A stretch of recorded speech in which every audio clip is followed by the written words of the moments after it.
सबवोकलाइजेशन क्या होती है? ये वो छोटी सी आवाज़ है आपके सर में जो कि हर लफ्ज़ को बोल रही होती है आपके सर में जैसे जैसे आप पढ़ रहे होते हैं।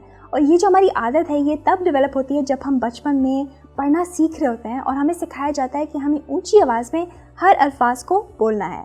ये एक किताब है। फिर जब हम बड़े होते हैं तो हम यही चीज़ करते रहते हैं, बस ऊंची आवाज़ में नहीं करते, अपने सर में करते हैं।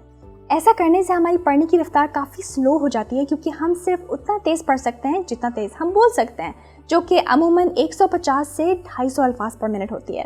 लेकिन परेशान मत हो, इसको हम ख़त्म तो नहीं कर सकते, लेकिन हम थोड़ा कम कर सकते हैं ताकि आप तेज़ी से पढ़ सकें। तो पहली चीज़ यही है कि आप इससे लड़े नहीं, क्योंकि हम इसको कभी भी पूरी तरह ख़त्म नहीं कर सकते, लेकिन हम इसकी वॉल्यूम अपने सर में जो इसकी बोलने की वॉल्यूम है उसको थोड़ा कम कर सकते हैं ताकि जब हम पढ़ रहे हों तो हमें इस आवाज़ की इतनी ज़रूरत ना पड़े।